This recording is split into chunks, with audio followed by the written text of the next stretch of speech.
Hello, magandang tanghali sa inyong lahat guys. So ngayong araw na to ay gagawa ako ng botche. So isa lang yung makikita ninyo na pinakita ko. Dahil nga po bago ako matapos magluto ay naubos na po sing kakakuha sa lagayan. Let's go!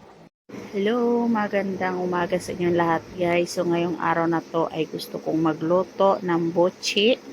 Ayan guys, ito ang gamit ko dito ay malagkit na bigas. Kung tatawagin ay glutinous rice powder.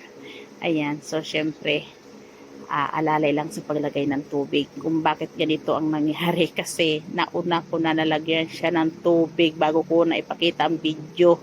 Ayan guys, feeling ko na kulang talaga to sa glutinous rice kasi nga po ang kinalabasan nito ay napasobra sa tubig. Parang hindi ko mabibilog ng maganda kasi babagsak siya.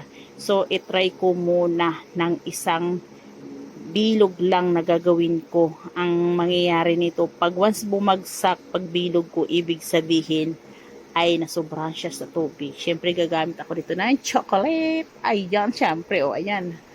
Hazelnut. Diba? And then, and cheese. Dalawang flavor ang aking gagawin, guys. Siyempre, ang aking sesame seed. Tara, magbilog muna tayo. And then, ihanda ko yung chocolate na ipapalaman ko dito. Ayan na, guys. Ito na. So, feeling ko itong style na ginagawa ko dito ay parang babagsak talaga to. Siyempre, pag nakikita natin na bumagsak siya habang binibilog natin, ay mag-a-add tayo dito ng glutinous rice powder. Pag hindi talaga siya uobra. Feeling ko na sobrang siya tubig. So, pwede naman tayo mag-add. Wala namang problema kung mag-add tayo dito ng glutinous rice. Diba? So, mas mabilis lang naman yun.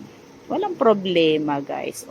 Habang binibilog ko, guys. So, napalaki ang gawa ko dito. Alam niyo kung bakit. Yung aking pinabili ng sesame seed, ang binili ay 10 peso lang. So, ilan lang ang magagawa ko nito? 6 or 7 piraso.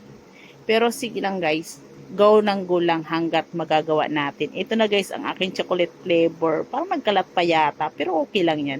Ito yung cheese at iyon naman ang chocolate. So ang aking unang lulutuin ay ang chocolate guys. So una nag-steam muna tayo ng tubig. Ayan. Tapos ilalagay na natin ang ating botche. Diba? Hanggang sa maluto siya guys. Hito na. Malapit na. Kailangan nakaporma siya ng maayos. Diba? Mukhang maiingay pa yata yung aming kalsada. Maingay talaga. Kung ano maririnig mong sasakyan. And then ito na guys yung aking cheese na ginawa at ito naman yung chocolate. Syempre guys, nagdikit-dikit na.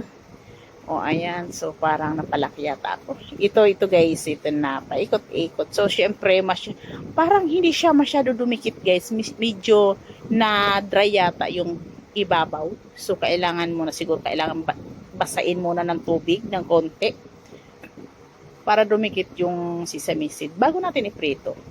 So, ayan, tinan nyo. Ayan, hindi na dumidikit, guys. So, kukuha muna ako ng tubig, guys. Kasi naparami talaga yung aking sesame seed sa puwet ng, sa puwet nito.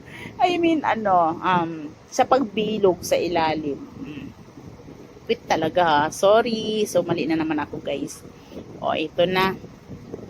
Basa-basain muna natin to guys, ha. Ayan. Para kumapit yung sesame seed. Diba, guys,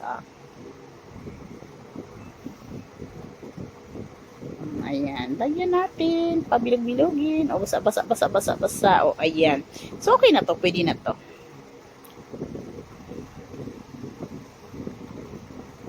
Ayan na. Okay na, ready na to. And then next. Ito na. Nagawa ko na guys, kumapit na siya. Nabasa ko. Yung gitna, alam nyo na guys, hindi ko nabasa yan.